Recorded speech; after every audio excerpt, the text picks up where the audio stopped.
Welcome back to United We Nerd Podcast, where we talk about everything and anything nerd. And today we have a very special episode for y'all today.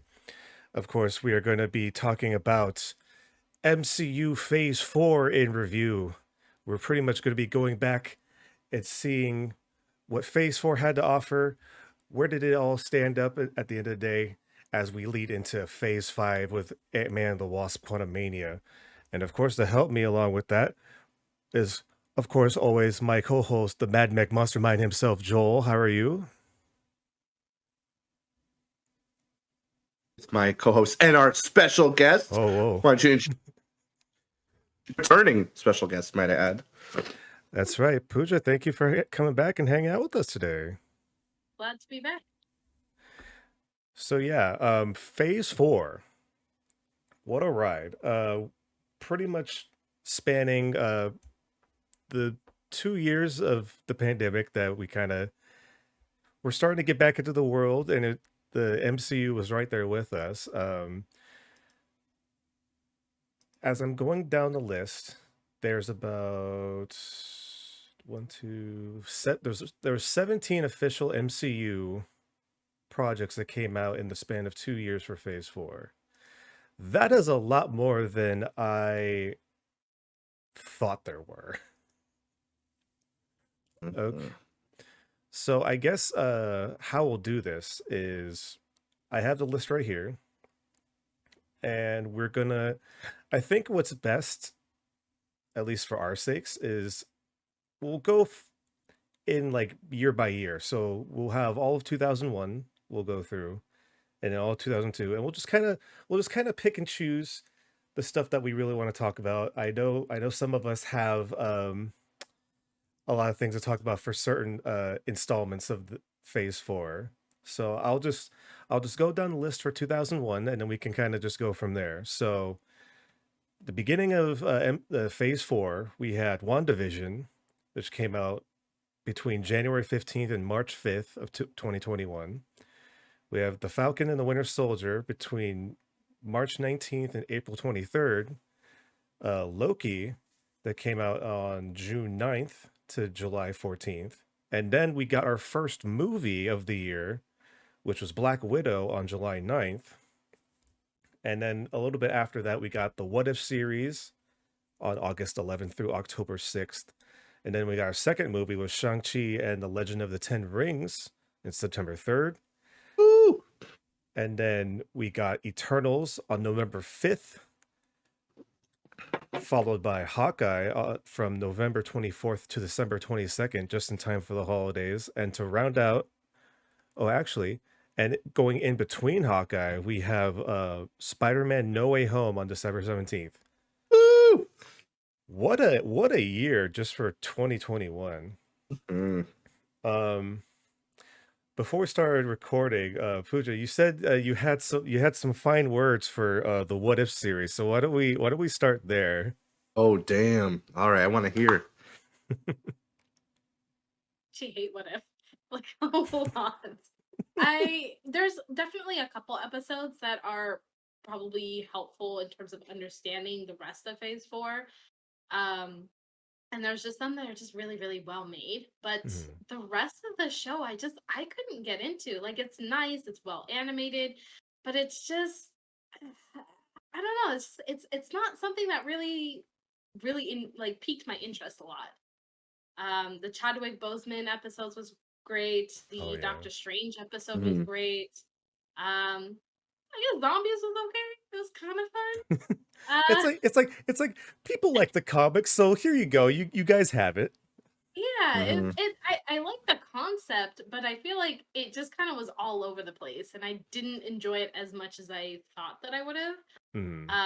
I will say though, the story that they gave Natasha, I feel like is a lot better than the story that she actually got within the MCU, which is a shame because I don't know, just the treatment of her character was very, very different. So I don't know. I kind of wish that was transferred over to the MCU, but it is what it is. It wasn't my favorite show, though. That's very fair because in that case, when you kind of look at What If, you kind of see what, like you said, what could have been, in the MCU, like what kind of like if earlier in the MCU, like the early days of the MCU, like the first 10 years, if they weren't so afraid to kind of go with the more weirder stuff in Marvel, we could have gotten a lot Mhm. more interesting stories to start with. So I can get that. I mean, definitely when we look at the first movie, Black Widow, it's also kind of like one of those missed opportunities as well. You know. Definitely. I know that a lot of people said that Black Widow should have happened like 5 or 6 years ago. Yes and no. It is a little bit too late. It's that movie is a little bit of a messy case, but Hmm. I actually enjoyed Black Widow personally. I know some people didn't really care for it or they found it was kind of pointless, but I really enjoyed the movie for what it was. Yeah, I actually enjoyed it too. There's a lot of actually really interesting characters in the movie, and just the I don't know. For me, I always kind of like to see the background of characters that we pretty much like. I guess it's fair to say we kind of grew up with for a certain period of time because like seen Natasha as as like the MCU version for almost 10 years worth of content Mhm. from Marvel. So it's just kind of like, would it have been nice if we've gotten that maybe before, Endgame came out? I can understand why people are like, well, I already know what happens to her. Why do it? But yeah, I wouldn't say it was the worst thing that they came out with. It was a fine it was a fine, like, you had a little bit of action, you actually had a little bit of comedy, which I wasn't really expecting going into the movie. But yeah, um it's not the worst movie. It's not the worst movie. It On it, the on way it. I What do feel you about it is like it's a good spy movie. I don't know if it's a good superhero movie. Yes. As in regards to Natasha, like I think the ensemble they did a great job with the movie, and the writing's good. I even like the villains and how they wrote it. But yeah, it definitely felt better as a spy movie. I think it is different. It sets itself apart, but I think yeah, it should have been I don't know released maybe like 1 or 2 years sooner. But I understand like pandemic and conflict and all that. It just is what it is. For sure. I guess let's talk about the shows for a little bit because we pretty much a lot of the forefront of the fate of Phase 4 really relied on Disney Plus, especially because Mm. we didn't have movies for a good half of that year.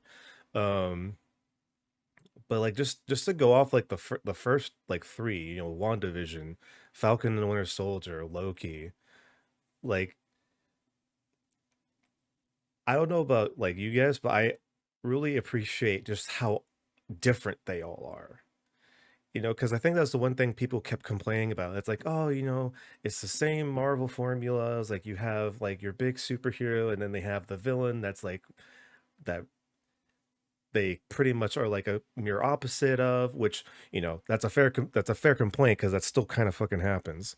Um, but it's like you have WandaVision where it's like, hey, we're gonna do a spoof on like the sitcoms throughout the like generations, and then you have the Falcon and Winter Soldier, which yeah is kind of a little bit more roughly like the MCU ish out of the three, but you still have those like overtones of just kind of like you have yeah, the what's the word I'm trying to look for? Fuck. But just like the not political. I mean, it's a little bit political. It's kind of a little bit of just like the where society is at kind of thing. It's more of like a societal piece than the other ones is. And then you have Loki, which is like, hey, you wanted the weird shit? Here's the weird shit. Multiverse stuff. It's like, all right, here we go. Mhm. But yeah, I just kind of want to throw this out there for any of you to pick it up. Is out of like those three, like which one like appealed to you more?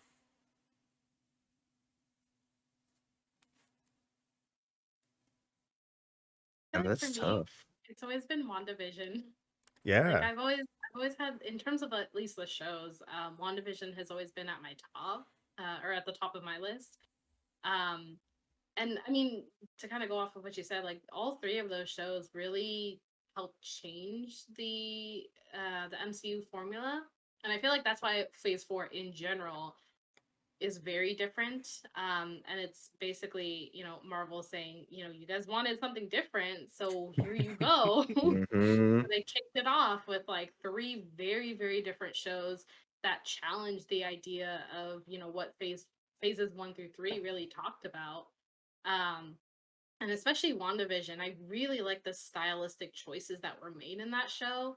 Oh yeah. Just kind of like changing from, decade to decade in terms of television. And it was so nice to see the build up until the very end, that, that kind of, finale that closed out the show. It was so well done. Sure, for sure. Yeah, the just the idea that I kind of made me feel old in the same way just because we were like I feel like we were like a generation of like people that lived through like the end of like the heyday of sitcoms. Cause like we had the game because we had all the great 90s sitcoms like Full House and um the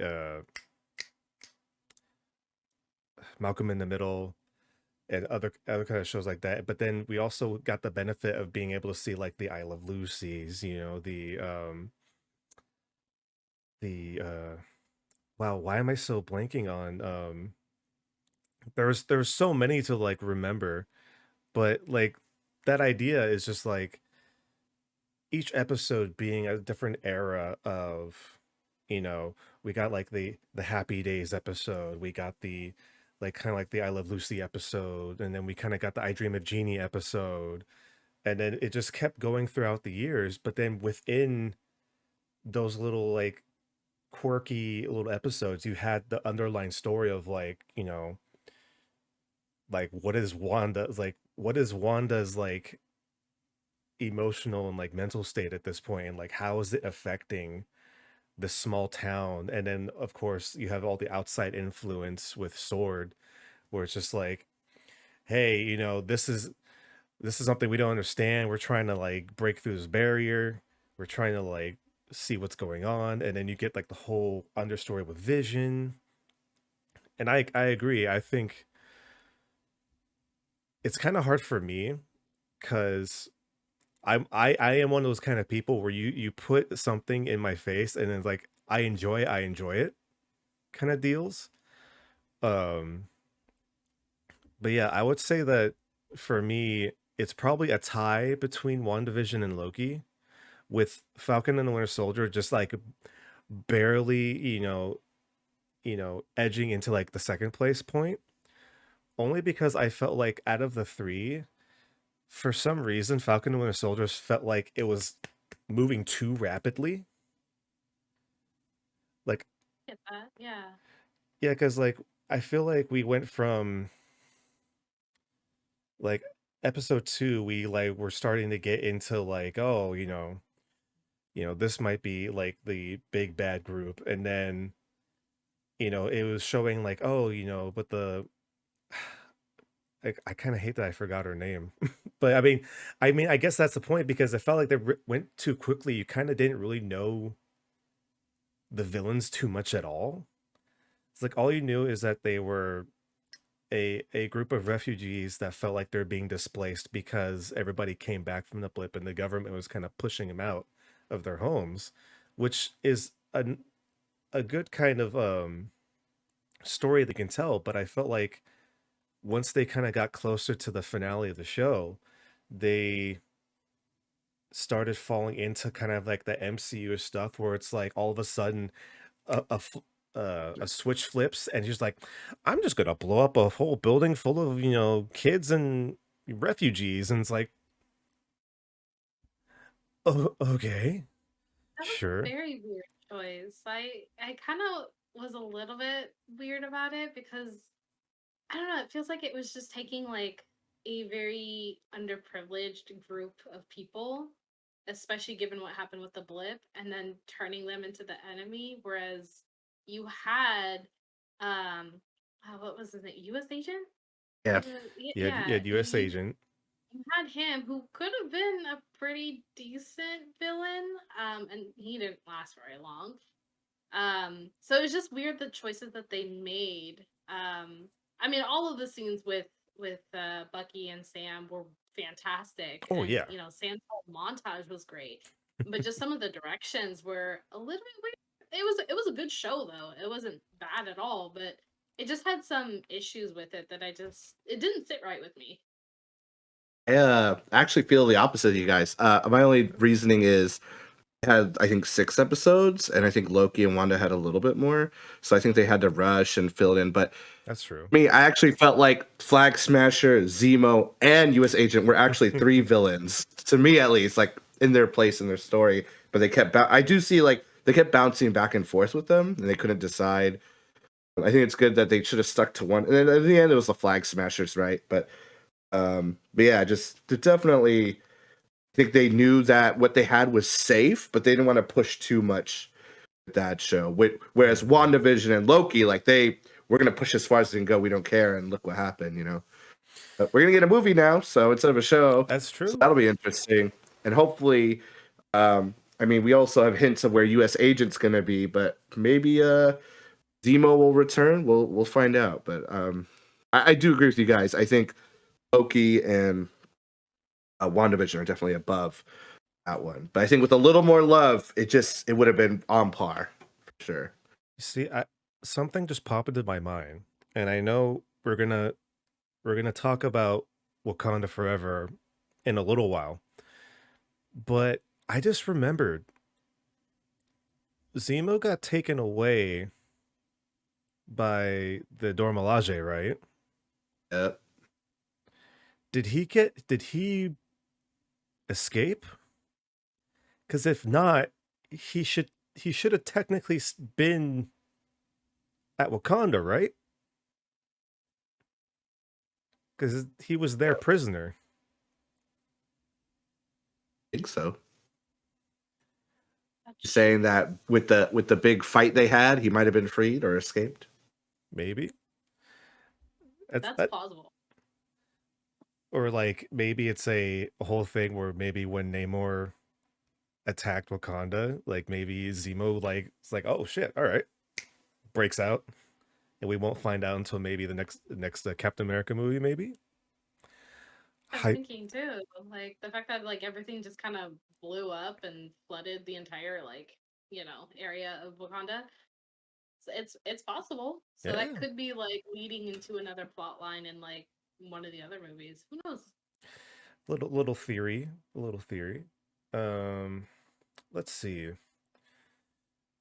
Oh, I feel like we have to talk about this because I feel like this was probably the first big like this is phase four, movie. Shang-Chi. Yes. Like Mm-hmm. I feel like this is when not that phase four already didn't hit the stride, but I feel like this is phase four. Like this was like the first like this is what you need to watch in this whole phase. We just get like a cool backstory for a character we technically already knew existed but didn't see the real one in the Mandarin finally actually having a proper like debut. And there's also just getting to see the more mystical side of the MCU. Because I think when a lot of people thought like, oh, with Loki we're going to be getting a lot of like multiverse stuff, and then like with Doctor Strange and like more multiverse stuff, like yeah, I think we are going to be reaching that point of being more multiversal down the line. But I think what Phase 4 did really well was that they started explaining different realms of like just like the Marvel universe in general in a palatable way, because um you got like the mystical side of Marvel with Shang-Chi. You got a little bit of the multiverse with like Loki and like Spider-Man and Doctor Strange, and then of course we're going to be getting the quantum realm pretty soon. And I guess in a way you could also kind of tap into like the witchcraft side, and like kind of that like the the realm of like chaos kind of deal, you know. And with Shang-Chi, I felt like it was a home run. Like everything was put into place perfectly to, have a story that had a really big impact, and being able to represent a whole bunch of people as far as like, representation all across the board. Filmography was great, acting was great, set pieces were great. Like everything about this production was just wonderful. So like what do you guys overall opinions about this movie? I know we've talked about this in the past a lot, but as far as this being like the first, like, everybody's going back to movie theater, like here is a Marvel production, like what are your overall opinions about Shang-Chi, like looking back now? Go first, Pooja. Um, uh, Seeing this movie in theaters was such a big deal, and with the conversation of there's no such thing as movie stars anymore. I disagree. I feel like this movie, granted, very few people knew about Simu Liu, but I feel like just his existence, the fact that he represents a lot of people, um, not just East Asians, but South Asians, Southeast Asians, it brought a huge audience to the theaters because we were seeing someone who represents, our community, our cultures. Um, but story wise, it's also just fantastic. It's so well written. There are so many parallels. There are so many very humane, very beautiful moments all throughout the movie. I To this day, my favorite scene from that movie is the almost like dance fight between Yeah. his parents with Wenwu and oh my god, I always forget her name from his mom's name. But that whole sequence was so well choreographed. Hmm. Like it plays rent free in my mind on a weekly basis at minimum. It's just one of my favorites. And it just goes to show, just like, because correct me if I'm wrong, but the stunt choreographers for this movie were the same for Crouching Tiger, Hidden Dragon, right? I believe that they were, just because it had that same kind of style where it's a lot of wire work, but then like when you're seeing it in the movie, it seems like they're just kind of floating in air, and they're like doing all these like very like flawless, smooth motion like action scenes. But for that scene, it, like you're saying, it works so well just because like it looks like they're just like dancing with each other, even though like they're technically having like a sparring match almost. Like she's like testing him just to see like what he can do. But it just looks like such like a nice, like almost like romantic scene, even though like when you look at this character as like who is to become the Mandarin, it's like, yeah, he's kind of an asshole, but like this is like such as like a sweet scene because it's like, like you said, it's like a dance. Um, but Joel, well, what about you? What's your opinions looking back on this movie still? Oh, it was great. To come back to theaters, watch that movie. As soon as that intro with Wem Wu and he had the rings and he didn't do anything goofy with it, he's kicking ass. I'm in. I was sold. The minute I saw him doing some sick shit on the horse, and they go through time too, like Yeah. dude blowing up buildings, changing history. I just thought that was fascinating. And then how they're present but not too present, and just how it's basically like a family movie, right? But it's just done so well, choreographed well, good story, and man, it's just loved it. My only complaint at the time was CG looked a little rough for like one scene, but then they cleaned it up when they put it on Disney Plus. So whatever, right? So Yeah. I'm It's that time period where it's like we just have to give them like the it's COVID time still, so like production got weird. Like exactly. it's that forgiveness period, Exactly. I'm super forgiving if when it comes to Marvel, but it was just super strong, and I'm just excited to see more of him, Simu Liu as Shang-Chi and his family like show up. I want him to show up where just start doing the thing they want to do with Kang with everyone now. I don't care if it gets overdone, at least for me. Stick Shang-Chi everywhere, stick Moon Knight everywhere. I want to see Werewolf by Night pop out and Captain America's ass or something. I don't care. Whatever. Like they have the means to do it, and especially with Shang-Chi, his family is like intergalactic connections maybe now. Let's do it. Let's go, So I'm ready. But yeah, that movie, it's you start to see, we talked about it a while ago, but just we start to see the theme throughout phase 4, like really it starts like facing ourselves, whether that's literally ourselves or our family, where we came from, and if we miss someone, grief, just all these like problems that I think society, like you brought it up, like at the time, like society was facing, and then like they put it in these movies and shows. It just hits home a little bit harder, right? But yeah, that's where I was. Shang-Chi for sure. Still am. I fucking love that movie. So good. Oh Yeah, I feel like Shang-Chi is probably still my favorite Phase 4 movie, and probably one of my top 3 favorite MCU movies of all time. It's honestly nice. so great. But also the whole opening scene with Wenwu, I know he's dead, but the fact that he comes back a little bit later when they're having the little family dinner, and he basically has that conversation of names.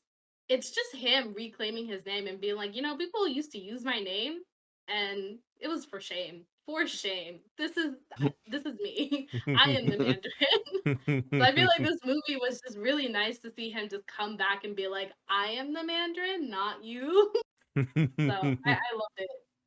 Like, I'm sorry, Ben Kingsley, but step aside. Travis can be in the dungeon for a while until we find him later. Cute. Oh. We love more. I kind of want to talk about this one just because I feel like I wouldn't say divisive. I would just say it's one of the more puzzling, or not even puzzling, but just like we don't know where this could be heading kind of movie, Eternals. So hold up, I want to take the reins real quick on okay. Eternals. Oh, all right, Real all right. quick. All right. Go for it. I'm jumping in bro. because I have flip flopped so many times this movie, and it's like just get it out before I forget it. With Eternals, the first time I saw it, for the scale of what the movie set out to do, I think they reached it. Like these grand beings being larger than the fucking universe that we can comprehend, and they send these people to do these things. I think they achieved that with Arasham being like literally his like head is the size of Earth or some shit, right? It was great. It seems like, oh, he's hella big. Like in the theaters, that was sick. Like I was sold. But for me, at the first time I saw it, I was like, this is way too much exposition to drop on us and stuff, and I just thought it was too much. Action was good, maybe too many characters, but having watched, I mean, because I've watched movies a lot and it's the same ones over and over again. Like I feel like the more you watch it, it gets better because you're familiar with the characters, the story, what's going to happen, and the ensemble is amazing too. Like all those actors did phenomenal for what they had to do, and just well done. Thinking about it like that, I think it definitely rubbed people the wrong way too. Because again, they try to do new things. They really try to push it, like these superheroes in love, and really like discovering their bodies, their thought processes, and even like they're like a super high power and they're answering to even higher power, right? And that's just that's wild too. And it just came under a lot of scrutiny. And then, having me watch it, I think it's better than I thought it was before. And people kind of rate it a little low, rank it low. Like I think if you're listening to this and you weren't sure, check it out again.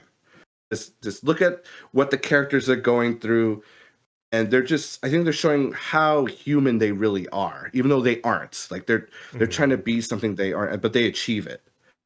That's just what I wanted to say. It gets a lot. And also, I know the post credits we got teased with some other things. That's pretty cool, but that for sure I'm so curious what they're gonna do next with what follows up with, Star Fox and all that. And of course, the post credits, I was super hyped, of course. We see, fucking Jon Snow teasing us with that little sword he's got to become Black Knight. And but off screen, we hear Blade, like, oh shit, hell yeah, they're doing it. So Bro. what a tease, though. I just gotta say, like, they have this, intergalactic, players. All of a sudden, they bring it back down to Earth with like, "Yo, I got this evil sword, and a vampire hunter's with me." Like, a little bit of whiplash, but still great. So I just wanted to set that statement forward. I know we talked about it before, but what about you guys? Have you guys gone Well, back? I mean, if you think it's like too much, they did too, maybe even too little. Like it was pretty grand, maybe too grand. Like, what do you guys think now? And now that it's been a couple of years or a year or so. well, I'm just gonna say this one thing. So I didn't see Eternals in theaters. I saw Eternals when it released on Disney Plus. So it was about roughly 2 to 3 months after its theatrical release. Um, and it's a fine movie. It has some interesting characters. Kingo being like the best character, and it shows throughout. Just like he just keeps getting brought up in a lot of like the later half of Phase 4, but it's like it's that, and then you have like you said, the post credits confirming that Blade does exist. And I got super Joel, I think I remember because I texted you. I was like, "Oh shit, Blade's in this bitch. Let's go." It's like I've been waiting for the Blade movie for I was a big fan of the old Blade movies for how cheesy they were. Like I love the Blade movies, and I'm excited for the whenever the MCU one's coming out. But um I do kind of agree going into this movie. I had a little bit of that Justice League fear where it's like they are going to be introducing a whole cast of characters that are pretty much they're not necessarily gods, but they're god adjacent in like respect, like they're immortal. They each have their own specific powers. Gone they've lived on Earth throughout a long period of time. um you know Trying to not to intervene, but also like interacting with the people of the planet. And then of course the breakdown like after that. um yeah, it's not a terrible movie. It is a little bit of a kind of like, okay, well, this whole thing happened here with like apparently there's like a celestial in the ocean and nobody else knew that for some reason. And then you had like all of this stuff happen, and then of course like we have the big cliffhanger where it's like half of them are being taken away, or half of who's left is like taken away, and now we you know a whole phase has gone by. We haven't really heard anything since about Eternals or anybody noticing that Eternals exist. So it made this movie feel very solitary, which is not it's not terrible because like you can still have a very good solitary movie. But as far as just kind of like questioning their direction, because correct me if I'm wrong, but did this movie get pushed back once? I'm gonna assume that it probably did because of COVID. Oh, yeah, Yeah, okay. I'm assuming the same. So I'm not gonna judge it on that. But yeah, I think it's just one of those things where we kind of have to wait and see where it really falls into the bigger picture, at least for that. So like for me, you know, it would be one of those MCU movies where I would put it on necessarily to just kind of have on, and then I'll pay attention to the parts that I enjoyed. But then for the most part, I might be, on my phone playing Marvel Snap. you know. But Pooja, what about you? Like, what's your opinions on Eternals? I almost said Immortals. That's the wrong movie. Whoa, that's a whole different movie. That's a whole different movie. Yeah, with Superman.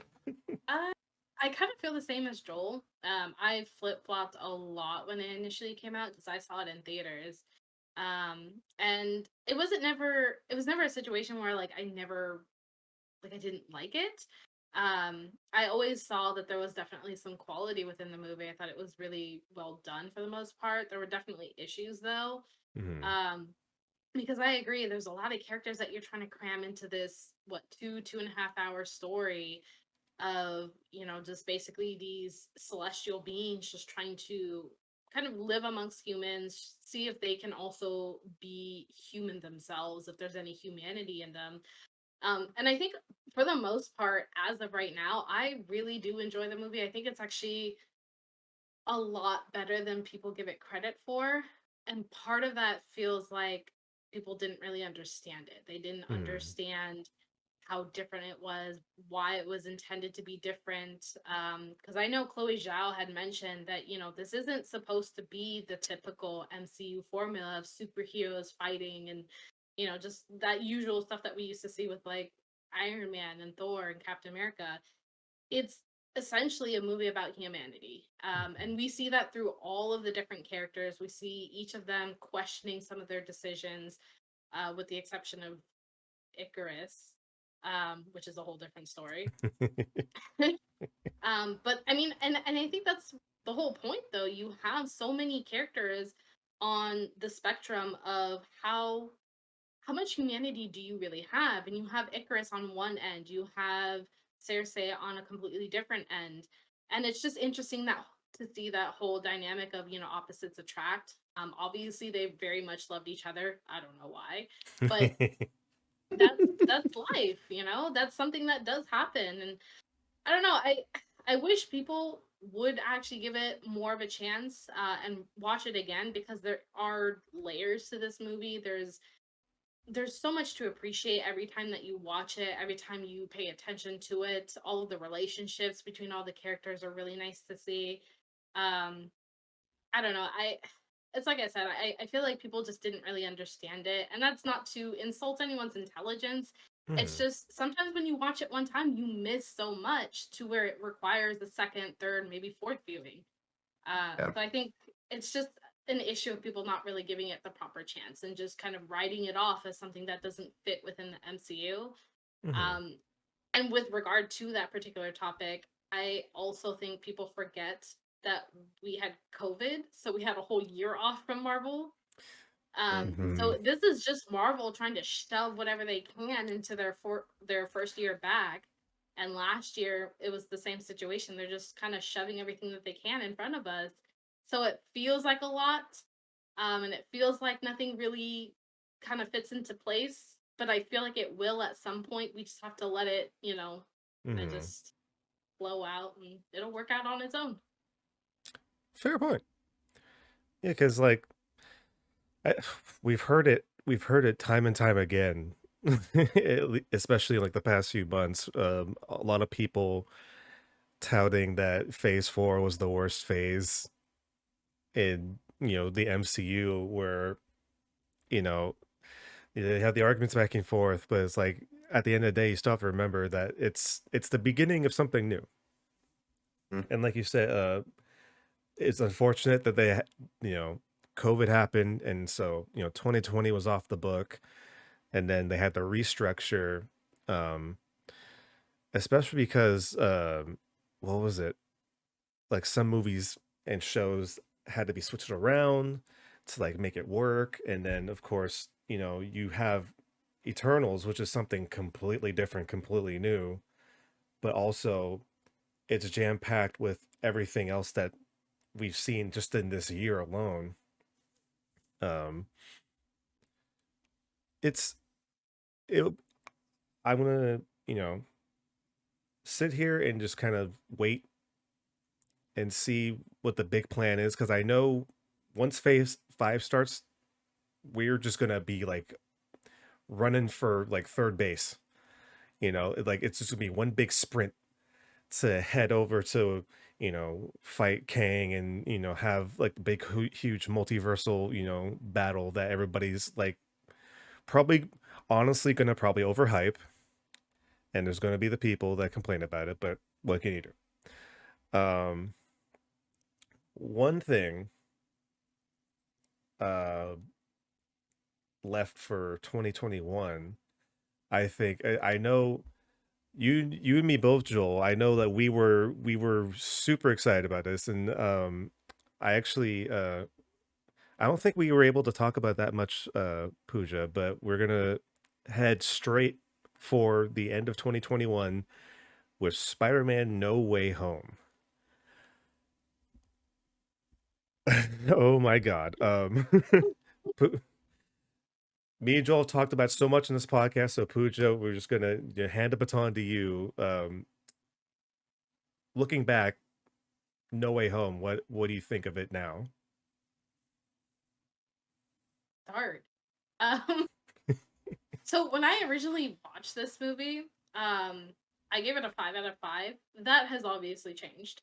Okay. Um, and I think realistically, the reason I gave it 5 out of 5 was I was very emotionally distraught by the end of it, just because of all the things. Like, it takes a lot to make me cry over a movie. Mhm. And I think this was the start of me starting to cry over everything Marvel.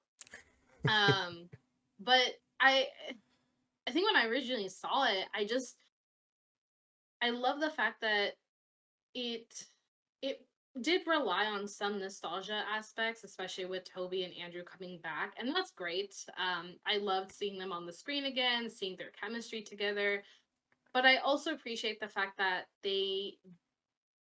if you're watching the movie and you tried to stay away from spoilers, they didn't take too much away from the focus of the movie itself. It was Mhm. still very much a Tom Holland, Peter Parker, Spider-Man movie. Whereas like some of the other movies, it felt like there was too much focus on other characters, and it kind of took away from Peter and just his story in general. But knowing home, it flip flopped over the years for me. I don't or over the year. Um, it just there's a lot to really dive into. I mean, you have all of these different villains coming back. You have, the questioning of should I save them? Should I help them? Should I just send them back and, leave them to their doom? There's a lot of things that go in here in terms of, just doing the right thing or doing the wrong thing. There's the whole issue of, well, what if, what about Doctor Strange's role? Why didn't he just ask these questions before actually doing what he did? Mhm. So there's a lot that goes into this movie. And I've talked about it with other people so many times as well. My brother is a huge Spider-Man's fan, so he, obviously loved it, and he still loves it. But for somebody who's a little bit more casual, I feel like I've just gone back and forth so many times, and I've been like, not that great. It's actually pretty good. It depends on how I'm feeling that day, I guess. Mhm. But I mean, in general, I think it's not the worst film, it's not the greatest film in Phase 4. It's kinda just in the middle for me. But I mean, at its core, I do love how fun it was. It was a very fun film outside of all of the emotionally distraught, emotional damage that you experience. But it's a fun movie. I think if you enjoy Spider-Man, then you will love this movie. Um, but even if you're a casual fan, you'll still probably enjoy it to some degree, and then you'll just move on with your day. So it's just kind of in between for me, really. I'm very neutral about it almost. That's fair. Cause for me, um, you know, growing up a Spider-Man fan, of course I'm gonna like anything that's Spider-Man related. And then to have literally like three generations of like Spider-Man come together, like like for people like me and Joel, it's great. It's like we're having the best time of our life. But when you think about it objectively, that's such a big risk. Like even for like Marvel Studio standards, because yeah, it's cool because now because of Loki, we can start going into multiverse stuff. But you have to think, Tobey Maguire's Spider-Man came out in the early 2000s, like literally like 2000, 2001 and onward. And then not Toby, and then Andrew Garfield came out in like the kind of like late to like early like 2010s era ish. And then of course then now you have the Tom Holland Spider-Man. So it's like you have such big gaps in between where you have to think of like the average like Marvel viewers, like of course a big demographic is kids. And so they're gonna see it's like, oh, there's three Spider-Man, but it's like, they're not gonna like understand it's like, oh, these are three different Spider-Mans. Or maybe if their parents were like, hey, you're gonna watch all these Spider-Man movies, you know.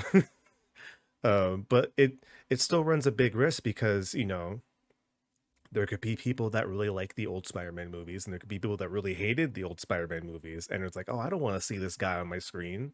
I don't know who they would be, but I'm sure there's people out there that are like that. But to what you're saying, Pooja, is they did such a great job of honing in on this is, Tom Holland's Spider-Man story. Mm. And the thing I always kind of like think back on is, they say it's like, oh, it's like you're telling Spider-Man's story again for like the third time in a row because Sony can't get their shit together. That last part was just on me because we saw Morbius in theaters, and that's the only time we're going to be mentioning that movie in this podcast. Um, but to go from there, like yeah, the first two iterations of Spider-Man kind of roughly started out the same way, and so it's like, how do we make this Spider-Man different? And what's what I think is kind of great in retrospect throughout the three movies, you get to meet.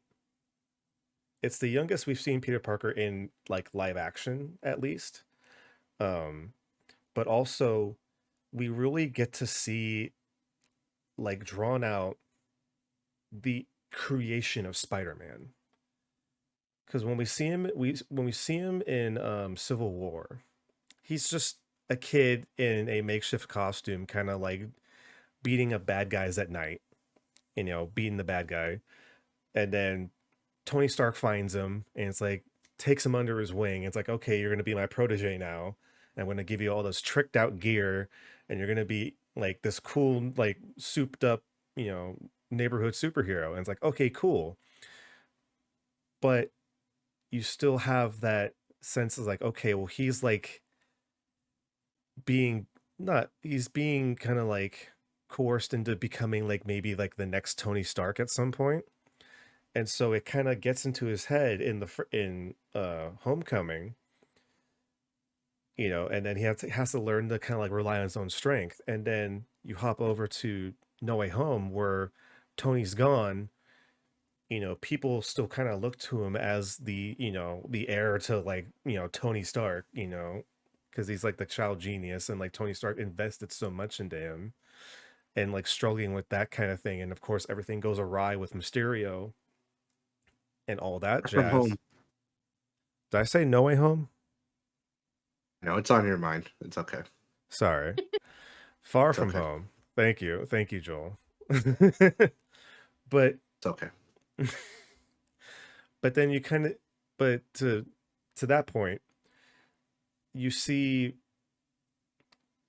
Tom Holland's Spider-Man and now No Way Home, and we see him do the ultimate Peter Parker thing where he, even knowing he's going to sacrifice everything in his life, he's doing it because he knows it's the right thing to do, and it's what he has to do. And I feel like at that moment, that's when he's like the friendly neighborhood Spider-Man. That's when like he is now fully Spider-Man. And so for me, like No Way Home is a good it's a good enough movie on its own, but I feel like at least for me, when you take all those three movies plus like the bits in Civil War and you put them all together, I feel like it creates such a fantastic piece of storytelling just for that character alone. Now, of course, what does that mean for the rest of the MCU? We don't know yet because I feel like they're going to be trying to convince Sony to try to make more Spider-Man movies, or even Tom Holland if he wants to come back and do it, which who knows? He might not. Um, but yeah, I kind of rambled He's on. contracted. Is he? I thought they stopped doing the Oh, I multi-year. think he is. Maybe. I think he signed on for 3 more. I think. I could be wrong. Oh. Too. As you were saying, yes, we have a whole podcast on the way home. I think it's time to swing away from Spider-Man because we got to stop there. We're going to talk about Spider-Man for another 3 hours. So, all right. So, yeah, good point. So with that wraps up 2021. So 2022 had, I'd say, roughly almost the same amount of productions that went on throughout the year. They do feel a little bit more spaced out because No Way Home was in December. Our next MCU production doesn't come out until March 30th, and that's Moon Knight. That ran from March 30th to May 4th. And then from there, literally 2 days later, on May 6th, we got Doctor Strange and Multiverse of Madness. On June 8th through June 13th, we had Miss Marvel. And July... Oh, and in between that, in July 8th, we had Thor: Love and Thunder. And then a little while after, August 18th through October 13th, we had She-Hulk: Attorney at Law. And of course, in between that, we had Werewolf by Night on October 7th. And then after that, we had Black Panther: Wakanda Forever on November 11th. And to wrap up the year, on November 25th, we had the Guardians of the Galaxy Holiday Special. Okay, Joel, I think I know where you probably want to talk about, because I know you really like this show a lot. So, Moon Knight, Joel. Actually, before we get to Moon Knight, I just want to do a little special shout out to Werewolf by Night, because I think that didn't get a lot of love and a lot of PR. At least for me, it seems like in our group of friends, like nope, like people slept on Werewolf by Night. But for those who did watch it, I feel like it was super fun, and it was truly like it was different, new characters, different take on the story, and then the ending I thought was great. I mean, as far as MCU goes, different. I mean, it still does like some formulaic things, but I want to see more of that. I thought with that show, actually, we were going to see Moon Knight, because Moon Knight in the comics makes his first appearance in Werewolf by Night, but we didn't. Oh. But maybe in the future we'll get that. So I just wanted to say that first. We'll probably get to it again later, but I really love Werewolf by Night. I fucking love that Marvel presentation, and I thought they did a good job too with the special presentation kind of feature. It's here's Werewolf by Night. Here it is. Bye. Could use a little more love, I think, in the PR, but they were focusing on other things. Yes, Moon Knight. 6 episodes of awesomeness. Everything I wanted them to do with the character, they did. They played us like, is it real? Is it? Like, that's all I wanted. Like, he doesn't know what's real. We don't know what's real. And they keep going back and forth, and the powers he has is great. How he gets his powers, and the kind of I like how we don't know his origin until like literally like the second half. We don't know how he got his powers or where it came from, and they still did some fresh things too. Like oh shit, there was another Moon Knight before. Like I didn't see that coming at all. I thought that was dope. Like there was already a Fist of Khonshu, so I just thought they were super fresh with the show. And I'm glad they consulted people too about how to deal with what he was going through with dissociative identity syndrome or whatever. So it felt well handled. Worries is like they're gonna, he's crazy, he's melts with people in his mind, he's Moon Knight. No, but I handled that real well. And it just, of course, Oscar Isaac, he do no bad, I think. So I'm biased as hell, but yeah, it's just so good. And Scarlet Scarab, I didn't see that coming at all. That was Bro, awesome, and she kicked ass. bro. And then we got a fucking super god kaiju fight. Like I'm like this. I was like I'm done, man. Like Marvel's got it in the bag for me. But yeah, we did talk about it a little, but Joe, why don't you share your thoughts on Moon Knight? Because then we can go to Brian after that. Yeah. Can I just start off with a Scarlet Scarab? She was my favorite. I have a Right? Funko Pop of her. Literally, the moment it went on set, I was like, I need that. I love her character so much. I love her entrance. Everything about her, about Layla, is just so great. Um, but also just kind of like what Joel said, everything was handled so well, especially with the DID aspect and just the duality of two of his alters. It was just so well done, so well written. I know that a lot of people were talking about the pacing issues. I don't care about pacing. Just give me Oscar Isaac. That's all I care about. But I don't know. I loved it. Like just these like Egyptian gods just fighting God, what's his name? Our villain. Is it Ethan Hawke? Yeah, Ethan Ethan Hawke. Hawke. Yeah, Yep. Ethan Hawke. He was so good. Just Yeah. back and forth between therapist and villain, and you never knew what was the actual truth. And he was just so calm and casual therapist, but he was also calm and casual as the actual villain, and it was so great. And I really loved Oscar Isaac's performance. I think he did such a great job of just flipping back and forth between both alters. He really embodied the role. I don't know. I just maybe it's the what was it, the maybe like the 11-12 year old in me who was like obsessed with Egyptian culture Hmm. that made me love this show so much. But I don't know, this show is really really well done. It's kind of up there in terms of like my phase 4 ranking. I mean, I know that there's issues with it. There's some, I don't care. I love this show. I love it. Yeah, it's one of those shows where it's just like you have such interesting characters, and it's just like a whole setting where it's like we're diving into ancient Egyptian gods, you know, pretty much making contracts with these humans, and they become like their warriors, or their altars. And then this whole battle between this cult leader who just wants to kind of like take control of basically the balance of just like the Egyptian deities, for the most part. But yeah, but like you're saying, Scarlet Scarab was like the biggest surprise, and such a just like a badass moment, especially Hmm. when she started fighting in her first like debut like fight, and then she stops a car from like smashing a kid. It's like, are you an Egyptian superhero? And she's like, yes, I am. And it's like hell yeah, let's fucking go.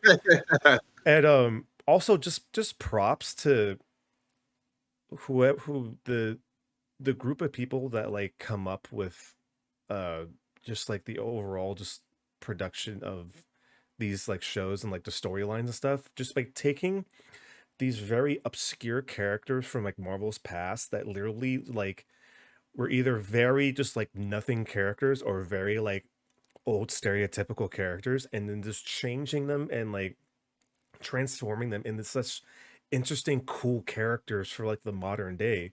Because like back I had to look up Scarlet Scarab just to see if like, oh, is this a new character or not. It's like apparently it was just like a character from like a very old comic long time ago that was just like a very like stereotypical like Egyptian dude that just like seemed really out of place. And so they just took that and changed it into you know having Layla become like the altar, and then to become Scarlet Scarab, and just did it in such a cool, fascinating way. It was great. And then of course you have Mark, um and just like his whole journey with like having that one episode where you actually get to see his past, when they're in limbo and they're kind of going through the doors of Mark's memory, and they're kind of showing when he started to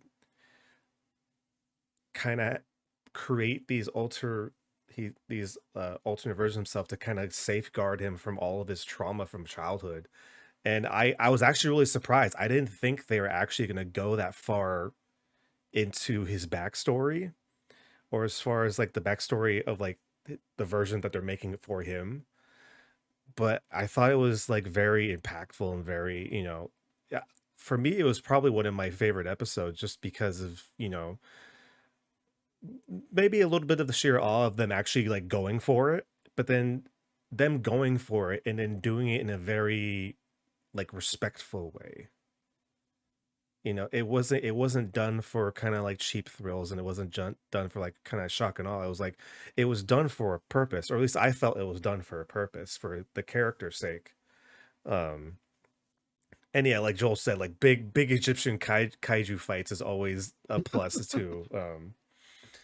But yeah, Moon Knight I think was a really good kickoff for phase the second half of phase 4. Let's see. How about we So I know the first movie of 2022 was Doctor Strange and the Multiverse of Madness. I remember so much of this being very divisive towards fans, more so based on their expectations for the movie. So I'm gonna throw this to you first, Pooja. Now that we're almost a year removed from the movie, um, looking back on it, what do what do you think that this movie could have done, or do you think this movie had to do anything extra looking back now? Honestly, I really wish that they had done a little bit more with America Chavez. And I really, really wish that this was more of a Doctor Strange story, and that we had a little bit more progression for him. Um, and for me, it feels like it's following the Tony Stark formula, in which I feel as if there's progression in his first movie, and then he kind of just goes back to his old ways almost. Hmm. And he's just never really changing. And so I feel like this was just a totally missed opportunity. I think when it comes to the writing and the directing, there was a lot of back and forth of who was responsible for a lot of the flaws of the movie, because it's definitely a flawed movie. There's so many issues with it. And I think a lot of it has to do with a lack of understanding of what has already been established, especially with Wanda's character. There's kind of like a lack of bridging between WandaVision to Multiverse of Madness. There's just so many missing pieces, and I mean, stylistically, it looked great. It was very Oh yeah. terrifying at times. Sam Raimi is known for his goofy horror Hmm. style in terms of filmmaking, and that really shined through this movie. But I feel like it took away from the actual point, and it just there's a lot of things that were not really well connected. It didn't really meet my expectations personally. I mean, I loved Wanda. I loved her entire arc. She was amazing. But I really, really wish they would have done a lot more with Doctor Strange. I wish that it was a little bit more focused on him instead of focusing on so many other characters and trying to, you know, also establish more of the multiverse. And I think that's kind of where they went wrong. Hmm. Um, and that's what I feel like that's a big reason why people just were so divisive over the movie. And, some people loved it. I have, people that I've talked to that said there was no issues. I loved it. It was great. And for me, I'm just always stuck in the middle because I love Wanda, but I want to see other characters progress. And this Right. movie just didn't do that. But yeah, I mean stylistically it's great. It's really nice visually, but otherwise, I don't know. And as far as America Chavez goes, I feel like this was not the greatest introduction to her character. It was very brief. It was very focused on Doctor Strange, but not in the right ways, and it was a bit messy. Hmm. I really don't think that there was a huge understanding of what has already been established, and I think that Right. was what really led to its downfall. Like, it's kind of like the difference between having America Chavez debut as a character and America Chavez debuting as a plot device. Yes, Yeah. exactly. Yeah. Hmm. Would it be fair to say that this could have easily been a Wanda movie if it wasn't for the fact that she was like the villain of the movie? I feel like it basically was a Wanda movie, and I think a Mm. lot of people were going in expecting it to be primarily Wanda, and you had other people on the other end of the spectrum who were just like, remember this is the Doctor Strange movie, It's but I like, don't mean, going forget. in, yeah, and it's like I remembered, Doctor Strange is in the title, but even then, it was still a Wanda movie at the end of the day. Yeah. What about you, Joel?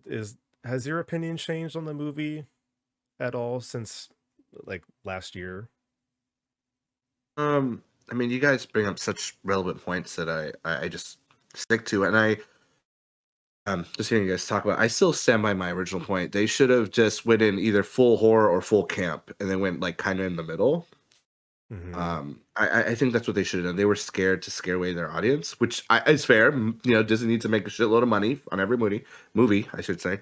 Um, it is. I wish they did flesh out Strange more, but it was a Wanda movie. It was a great Wanda movie. America Chavez. I wanted her to do so much more. I wanted her to kick so much ass, but she's, believe in yourself in the end. Now you have powers, and she channels it. Yeah, cool. Like that's shouldn't. Yeah, I feel like that was the waste on her, like Mm-hmm. writing wise. Of course, it's a Strange movie. Strange has to, give her that power, and I kind of get like the intro was great. Like, oh, we get a Strange, and he's kind of bad, and that was it. That follow up wasn't Oh good, God, but yeah, I forgot about that. and he even has the line from No Way Home, right? But this movie was supposed to come out before No Way Home, so I think that for me set the Mm-hmm. bar super high as a Marvel and Spider-Man fan. Like I went in expecting so much, so it's still enjoyable, and of course the multiverse fight scene was still really good, and Wanda takes on the Illuminati, right? That was whew, I loved it, and always make fun of that version of Reed Richards. He's a dumbass forever. That was well done. Action wise is fun. People didn't like the piano fight with the notes. I thought that was creative. That was different. As far as that fight It goes. was such a Sam Raimi fight scene. It was, Yeah. but it was fresh. It was fun, and I'm glad that Strange doesn't get what he wants in the end. But yeah, at the same time, he didn't grow from it though. He's like, okay, whatever. I still love you, Christine, and she's like, And, oh, by the way, I found a new hotness. We're gonna go fight Dormammu again. It's like, It's like, oh yeah, I also just like committed like the biggest sorcerer sin, but that's fine. and then it just a little bit of whiplash. I mean, I keep using this word, but the way I can describe it is like, I'm okay, and then my eye in my head, like what? Like, I feel like it would if they stuck with the camp more, that would have worked, or horror, but just like because it was in between for me, it just didn't hit. I think as well, but Mhm. I think it's still fun. Um, yeah, it's certainly divisive, and they should have went to more than 3 places. But that's just me. I mean, technically we did. We just saw him for a point, 1 to 5 seconds. Yeah, It's very fair. It's very fair. I always kind of look at it as kind of like this is the dipping of the toe into like the multiverse, even though we technically already got like 2 other projects already that involved it. This was like kind of like the real like, we're really taking it slow. But then I do kind of agree. It was kind of there's too many stories intertwined with a Doctor Strange movie that wasn't Doctor Strange. Um mm. After that, of course, Miss Marvel, which we talked extensively about before with Pooja on an episode of You Never Know Reviews, where you can go listen and watch that right now. Okay, plug over. I guess since we did talk a lot about this when the show came out, I guess I'll just kind of throw this out into the open, just kind of like, has your opinions of the show changed? Now that we've gotten like a little time apart from the show, since it's released, do you have any stronger feelings? Any changing opinions about the show overall since we last watched it? I'll just kind of throw it out into the ether. Um, yeah. Still love it. Nothing's really changed for me. I think it's still a really great show. It's very fun. It's very for me. I feel like it's different because it just I connect so much to it. Mhm. So it's one of my favorite projects for Phase 4, and I think it really explored a lot of different themes and different topics throughout the entire series. I wish that, and this is an issue that I feel like it depends on the Marvel show. But the 6 episode formula is something that always bothered me. Because I kind of wish that Mhm. we had more of these characters and more to flesh out. But I mean, aside from that, I still love the show. Nothing's really changed. Fair enough. It's definitely, it feels like sometimes 6 episodes isn't a lot of time, especially when they're doing it in like 30-minute bursts. Mm-hmm. Joel, how about you? Has your opinion changed at all since the last time we talked about it? Oh, again, same thing with Shang-Chi and all these other characters. Where they at? Make them pop up. It's the Marvel thing. They're supposed to be like, I don't know, Miss Marvel punches Wolverine for a second in the new movie coming up. Cool. All right, we're done. I want to see them interact. It's really cool seeing, the actress for America Chavez, though, show up to those premieres for, the actress who plays Miss Marvel and vice versa. Like, they're That supporting was each really other. I thought sweet. that was really Yeah. cool. Like, they're supporting each other, these young people supporting each other. It's like, that's great. The new Now do that in the class. movies too. Come on, Marvel. Come on, Marvel. Make it happen. Come on. Oh, Come well. on. You have no excuse. We got portals. We got dimensions. We got spaceships. Oh no, he's Come on. going. He's going. I'm going. We worked so hard to get to the multiverse and traveling. There's no fucking excuse now why these guys can't show up, or ladies, however they identify, wherever. Like, man, Fair.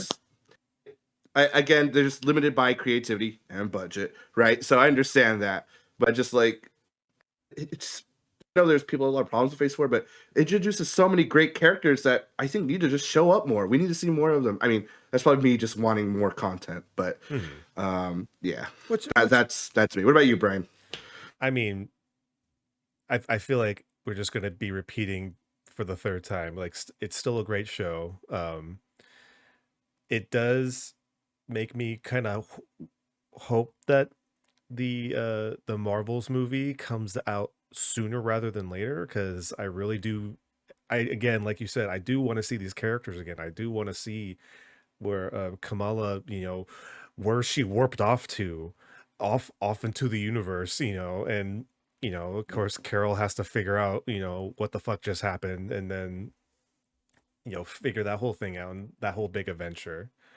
Um, but yeah, still a really good show. I feel like it still stands as like one of the better Disney Plus Marvel shows still, just in general. And I know we still haven't had a lot of shows, but I still think it's in the top two, if not like the top show. So we'll go from there, and let's see. Thor Love and Thunder. Um of course, we talked about that on the podcast before, but Pooja, we didn't really get to talk to you about it. Um, so Thor: Love and Thunder really, shockingly to me, was a more divisive movie than I thought it was gonna be. Um, Mhm. I'm very curious because I feel like we've kind of like we chatted a little bit like on Twitter and stuff about it, but like what is there like overall just kind of like view on like just the Thor: Love and Thunder's like the package that we got compared to the package we thought we were going to get? Okay, so love this movie. I love it so It's so much. good. It's so And good.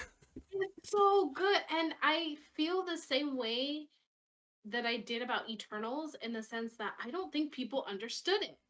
I Mm-mm. do feel No. that they definitely didn't. I know that it was short, and I think that kind of caused a lot of issues for the movie. And I also think people forget that Marvel set that time constraint on Taika, so that's not really his fault. That's you can blame Marvel for that. Um, but he did the best that he could. I would have loved to have seen Gore's character fleshed out a little bit more because he was a really compelling villain. He was very good, Mhm. and I feel like he was one of the better MCU villains that we've seen in such a long time.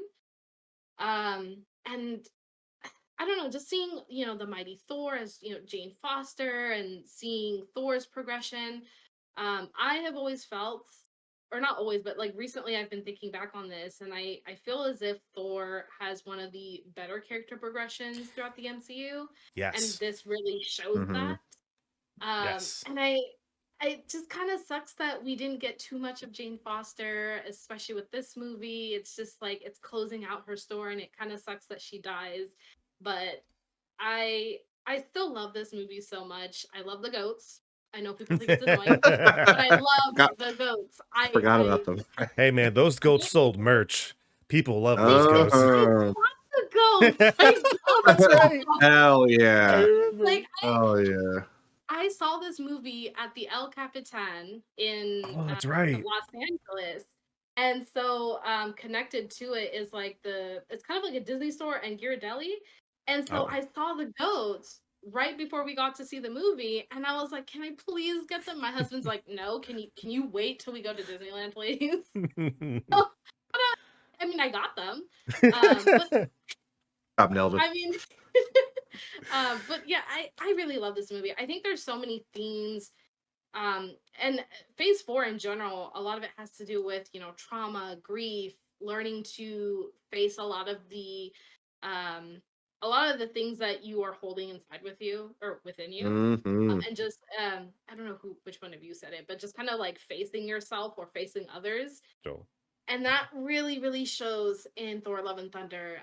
There's a lot Mhm. of especially with Jane Foster's whole storyline with cancer and utilizing this godly item to help her.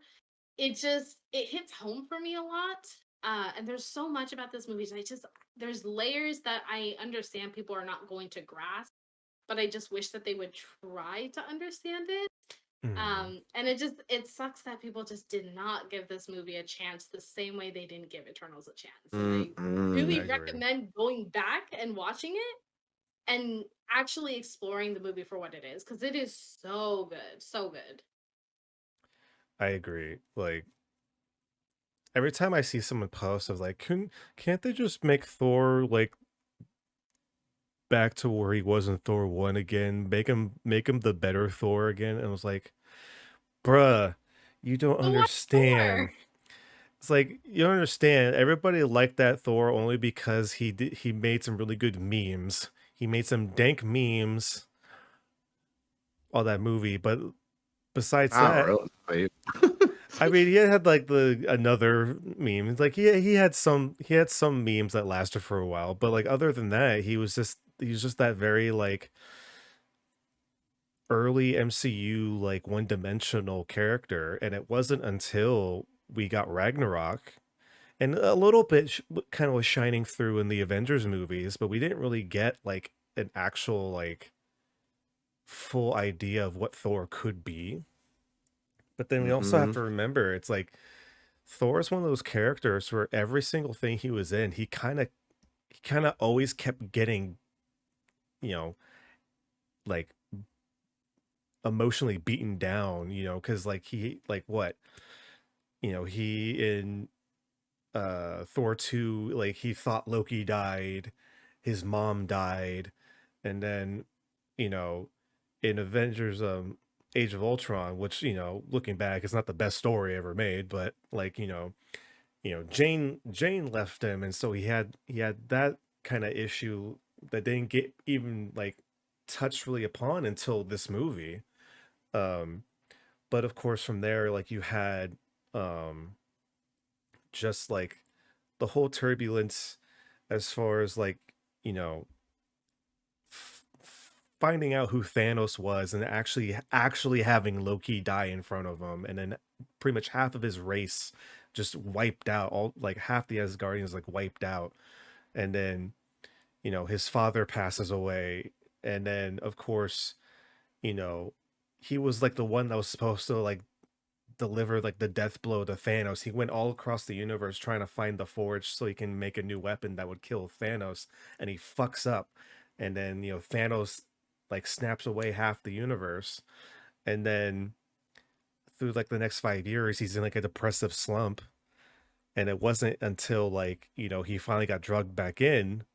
And then of course you have this movie where he finally reconnects with Jane, and so it's kind of like slowly like repairing that like kind of relationship, but then to have it be taken away from him again, it's like yet another thing taken away from him.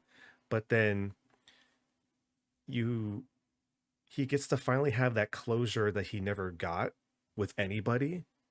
Like he got a little bit of closure with Odin kind of, but like everybody else has been just taken away from him without like a chance for him to kind of really you know mend that relationship, or just to be able to have one final moment with like that person, and then to have love come into the picture, and now he has something to like care for and to nurture and to kind of move into the next phase of his life, being kind of like the father figure to this kid. you know yeah, he technically killed her father, but that's not withstand that's notwithstanding. um and it's just kind of, for me, it's just kind of like, it makes me a little sad that there's some people that can't really see what this version of Thor went through this past 10 years, and finally getting he's finally getting a win, like a personal win for himself, not just like as like a team of the Avengers and like the world. Like it's a victory for him.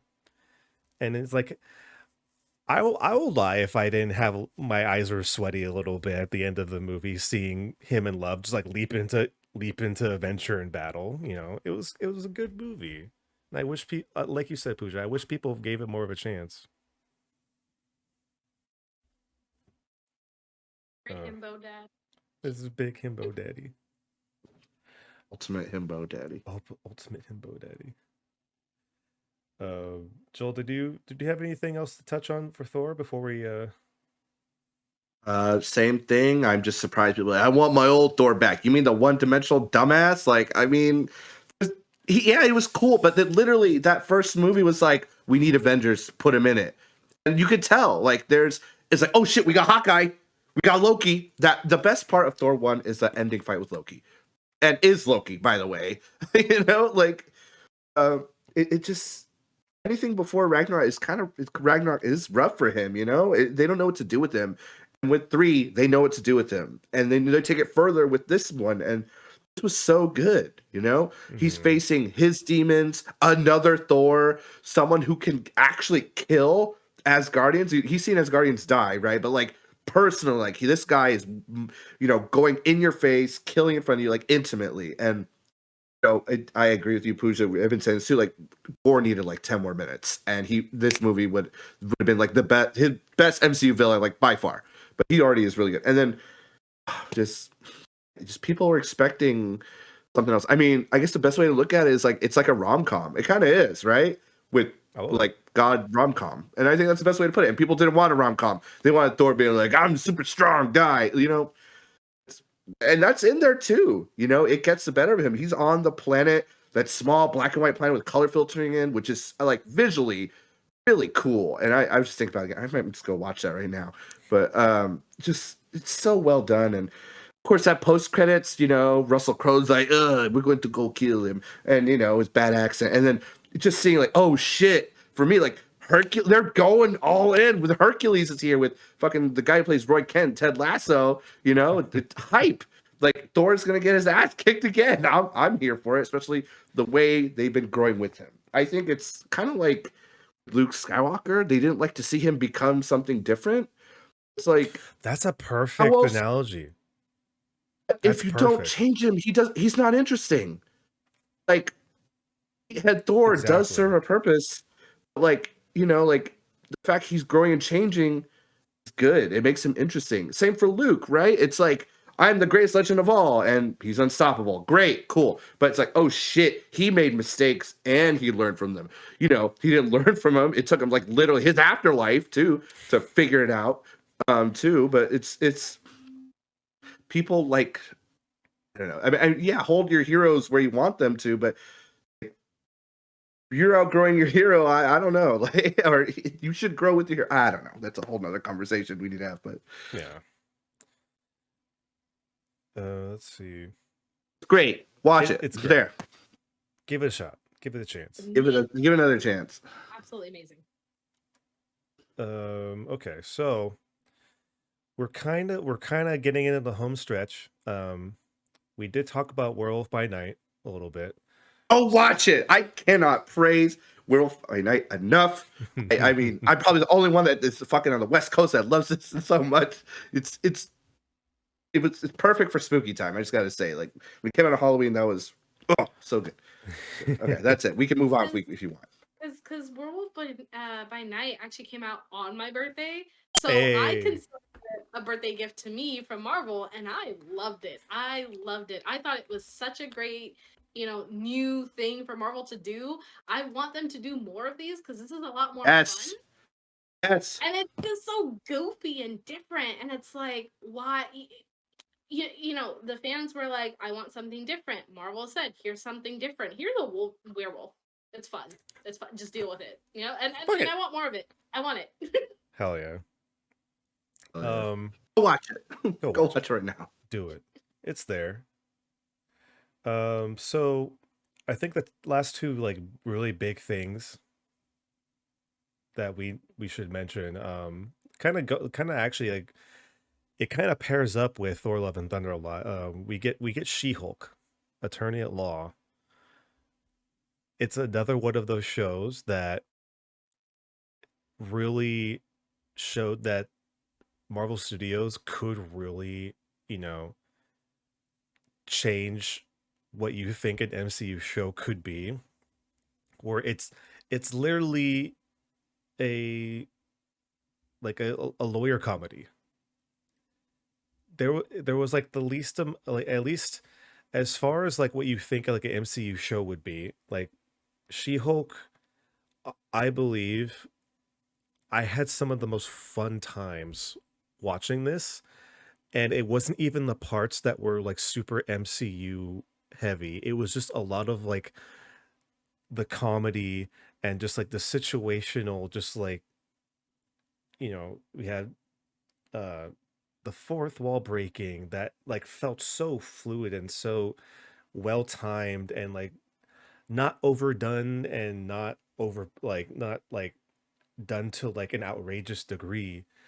And then just the the finale of the show was something I wasn't even expecting at all. Like, so we talked about She-Hulk in the past. So this is obviously, if you're watching at this point, you obviously know it's spoiler territory. So um on the finale of She-Hulk, when she went like super fourth wall and went to the actual Disney Plus home screen, I thought the app crashed for a second. I didn't realize that we're still watching a show until she pops out, and I was like, we're fucking going all in. I loved it. Oh, characters, situation, just like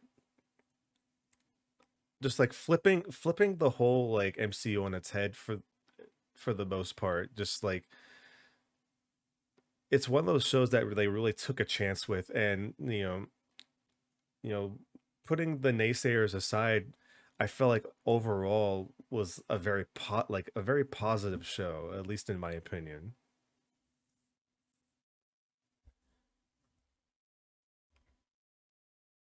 It was a good show. It was. Right? I mean, I feel like it called out the audience, and it was just like, you know. almost too accurately.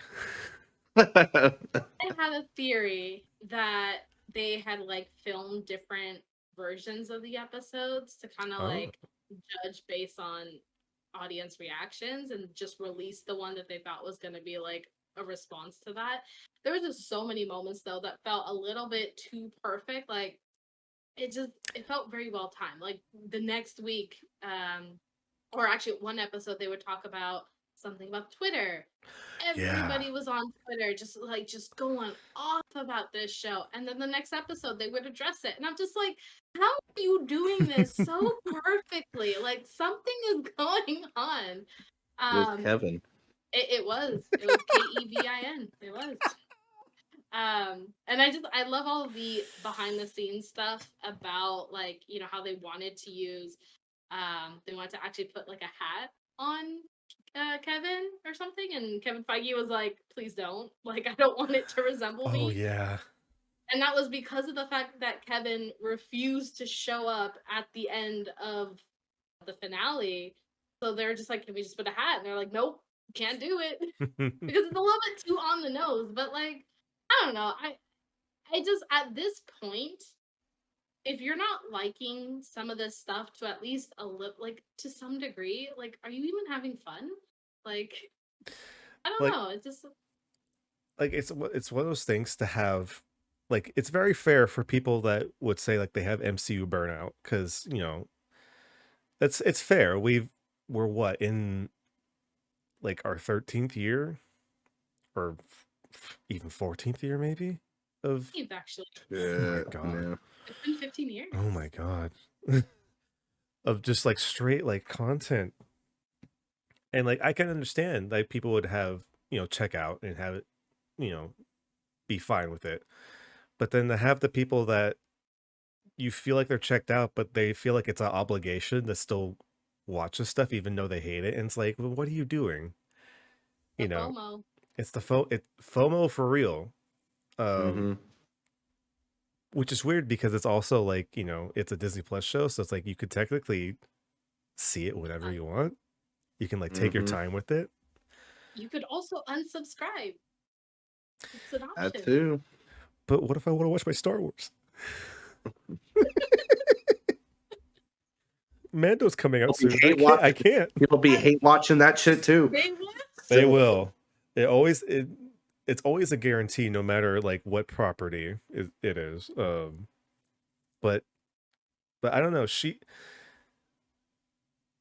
For me, She-Hulk was like a good palate cleanser. Like everything that we've had up until that point, like had something different to it, but also had that kind of like touch of like, you know, Marvel that we've come to know over the years. But I feel like She-Hulk was really that first time where it's like they're just having fun with it. Like they know what they're doing. They know what to expect from like an audience perspective. So they're just leaning in super hard onto it. And I think it worked out really well. And like you were saying, Pooja, like it seemed like it was like very scarily accurate, like what they thought the audience was like gonna say and do. Even like with the finale, it's like they were even like just like pointing it out. It's like, hey, it's like, why are we making this finale like every other Marvel show? Can we just like change this a little bit? Can we have people like face the consequences of their actions? Can we just like not have this big huge like drag out fight where Hulk has to come in for some reason, you know, kind of deal? But yeah, it was a good show. It was a good show. It was a fresh breath. Whoa, my God, breath of fresh air. Right. That's what it was. Hell yeah. I guess I should say, is there any final words from either of you about She-Hulk before we get into the big meaty tail end of Phase 4? Get She-Hulk, get Daredevil, get whoever, fucking do it, whatever. I don't care. I want to see more. We got Daredevil. That's right. Doing the walk of fucking shame. All right. So Yes. That was spoiled for me, but it was still great. So I just want to say, please don't post your fucking 1-minute clips online. But also, that was amazing. Thank you, She-Hulk. Thank you for being funny. Validating Captain America fucks too. Thank you very much. Shit was funny, fun, and honestly, it was just very telling. People like, I don't like this. It's because X Y Z. Blah blah blah. Like, I'll watch it then. That's it for me. Fine. All right, guys. Pretty much what people consider is the finale of Phase 4. Wakanda Forever. I think, and I've said this before in our podcast, this movie is a very rarefied movie, like in general and also just in the MCU. Because in one of our year-end podcasts, we kind of were trying to rank like the movies of the year, and when it came to like Marvel movies, I almost felt like for me it was an injustice to kind of put this into a ranking just because of how particular and how special of a movie this is, just due to the fact of the circumstances of like Chadwick Boseman passing away and then them having to kind of like readjust and redo this whole movie or what they were planning on for this movie, where I feel like it has to be put into like a special spot where it's like it's a moment in time that I kind of hope that we don't have to do again, but it's like you never know what will happen. Um I will admit that going into this movie I was kind of worried about what this was going to be, because during the whole production, like of course like they had to, they had a little bit of setbacks with the movie as far as like they had to deal with like lockdown stuff and like they had to stop production, and then of course I think there was like some set like injuries that had to also stop, and then they're trying to figure out like what to do with this movie.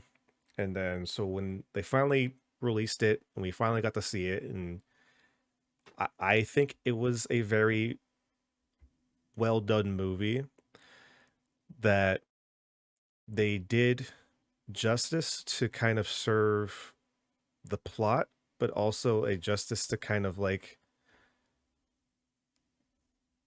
have Chadwick Boseman in this movie without having it overshadow everything else. Because that was the one thing I was worried about. Because like we want to respect Chadwick Boseman, but we also want to respect the legacy of this character and this franchise just as Black Panther, and to kind of help it move into the future so that this character, like this identity, can live on throughout the MCU and just throughout like movies in general. Because Joel, I remember when we went to see the first Black Panther movie, that was the first time in a very long time we had an entire theater fucking going crazy even before the movie started.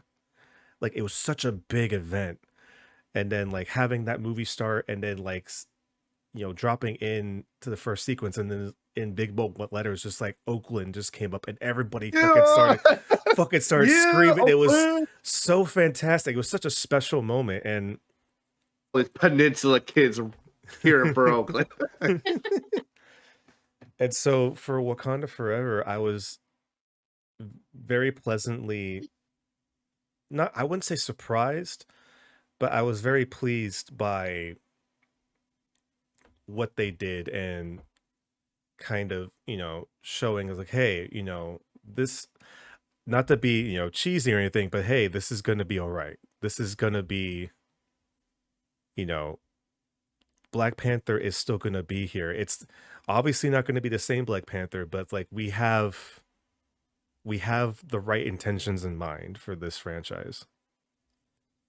Um so yeah, not to be a little downer, but this still was a fantastic movie. So I kind of want to get your guys' opinions on, like, even though we're not that far removed from the movie, it's only been a little over 2 months since the movie came out. Like, where are you guys Mm. sitting with this? Like, how are you feeling about this?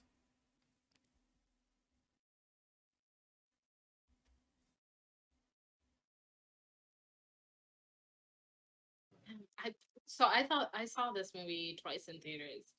And it's just so good. It's really, really good.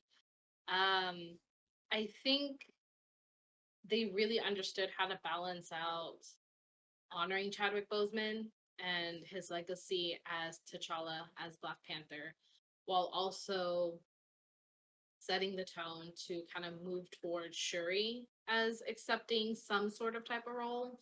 Um, but we were just not sure how that was going to happen. Um, all these discussions about recasting Chadwick and trying to get somebody else in for T'Challa. Technically, they did it towards the end, right? Very It true. counts. It counts. Um, but I really do respect the fact that they didn't recast him right away. I think it's a little bit too soon. It's a little bit too sudden. And realistically, I feel like when I watched this 2 times, it really felt like, to me anyway, it seemed as if the actors and the actresses and everybody that was behind the scenes, this was their chance to grieve and to say goodbye to him one last time. Most people don't get that opportunity. Most people get to say bye once. But this was a really good opportunity to kind of just express what was needed, while having another storyline attached to it when it comes to Namor and Talokan and the entire conflict between Talokan and Wakanda. And I think that was such a really well done storyline. I don't know, it was very beautifully made, and it was very emotional. There was so much going on, whether it was the the things that we saw with Queen Ramonda, um, with Okoye even. I was actually very, very, very surprised by what happened with Okoye. The fact that she, was super comfortable with taking Shuri, lost her job, and it was just such a change of pace. Everything started to change in terms of the tone, and we saw Nakia come back, and it was just so good. Tenoch Huerta is really great as Namor. I feel Oh like the yeah. entire Talokan, nation is so amazing. I love their costuming, for the record. I Oh yeah. really hope that they win Best Costuming at the Oscars, honestly, because it is beautiful. But just overall, like, story, the visuals, it's so nice and so refreshing to see. And I like everything else in Phase 4. I know this movie got its own, criticism. I don't care. I loved it. I want to see more of Shuri going forward. I want to see more of Namor going forward, because I feel like it's definitely going to happen. And I don't know. I'm excited to see what's going to happen in terms of the world of Wakanda and what's going to happen with the mantle of Black Panther. How Shuri is going to, move forward. And we can't forget about M'Baku. My He's boy, such he was such a good character. He had so much growth in this movie. my I king.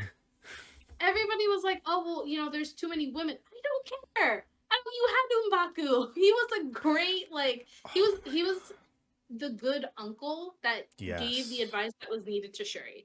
And I think that was great. That was him being a leader in the moments that he needed to be. But essentially, this was Shuri's movie. It was so good. I loved it. And yeah, I'm just excited for more of these characters. I want to see where they go. Oh, hell yeah. Joel, lay it on me. I know we're only 2 months removed. I'm lagging hella hard, so let me know Oh, if I need to. I might turn off my video. That might help. We could cut that. Okay. All right. Anyway. Oh no. Okay. Anyway. I agree with you, Brian. It has a special place. Just it hits really hard, and the way you said it, how like honor I kind of felt the same way about like Rise of Skywalker because Carrie Fisher died during it. So yeah, That's true. That is very true. so it just hit good, and I know I feel like we said it all in our just Namor, man. That was and Baku killing it. Shuri, Angela Bass. It's just damn good. So Uh-oh.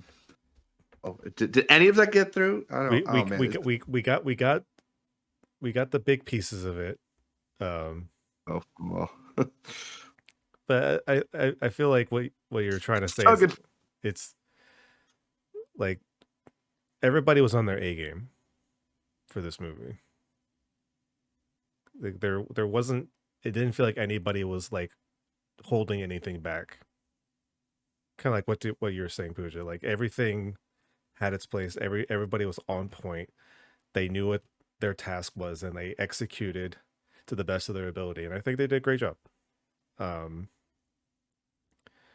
yeah, this movie is going to be very special. I will just say this, Best Buy, we need to have a talk about your steel books. Don't get me wrong, the Talokan Namor one is fucking beautiful. You might need to go to the drawing board with the Wakanda one, because okay, a while ago on Twitter I said that their Wakanda version looked awful. I said that out of passion. I'm going to retract it a little bit and just say it's not awful. It's just very lackluster. Because I think we talked about this before, but you looked at it and it's like the Talokan one looks like very artistic and it has like the Mayan kind of like artistry, and then it has like the winged serpent on the inside, where the Wakanda one is just like you have Wakanda in the background and you have kind of like these like movie poster pictures of like the people of Wakanda. It's like, really? Really, Best Buy? You're gonna do it like that? All right, sure. Fine. But yeah. That was the last big entry into Phase 4. There was the Guardians of the Galaxy holiday special. I don't know. Did you guys watch that one? I did, and I loved it. Give me Yay. more, please. Yes. I wasn't expecting such a big, like pseudo big, like story beat. Like I wasn't expecting like Mantis to be like, Peter, I think we're brother and sister. It's like, excuse me?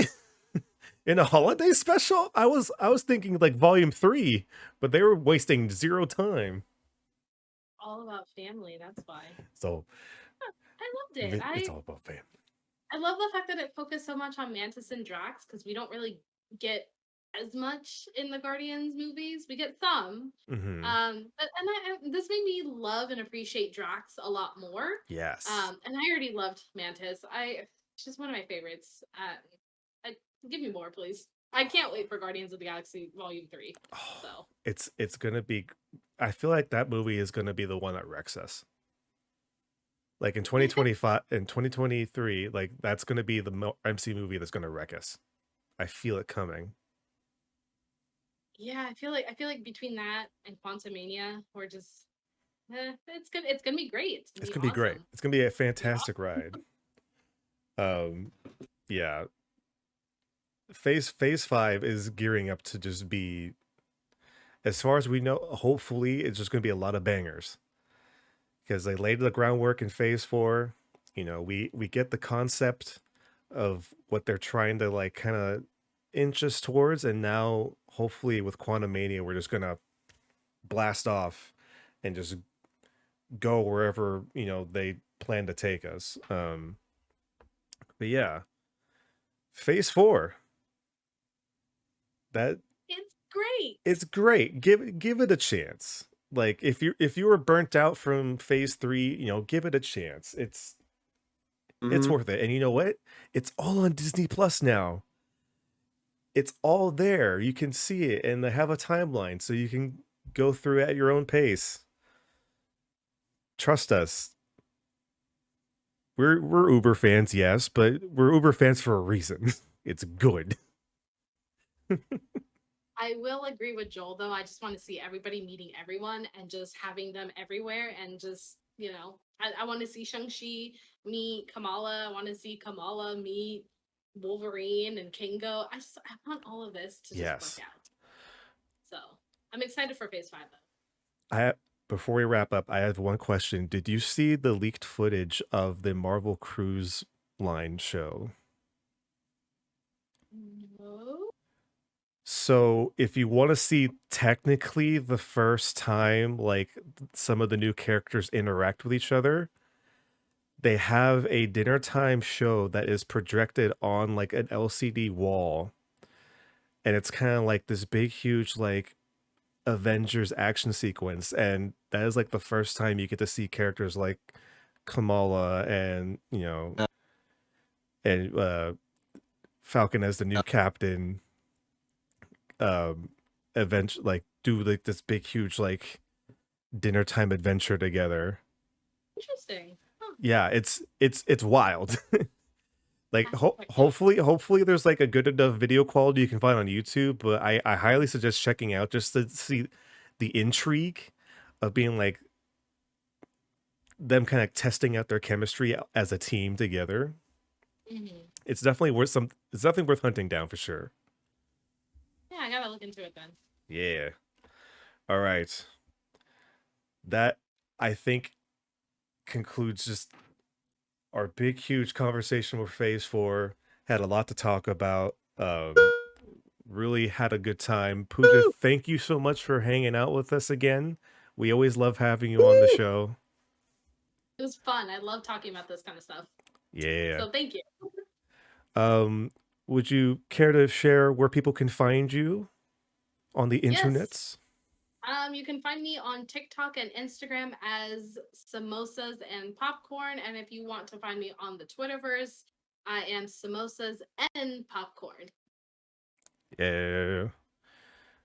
Joel, how about you? Where can people find you at?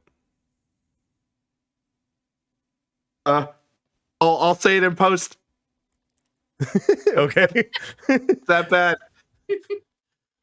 Well, Joel's internet eats him up. Of course, you can find me at Brian Saber, pretty much anywhere on Twitter and Instagram. It's at Brian_Saber.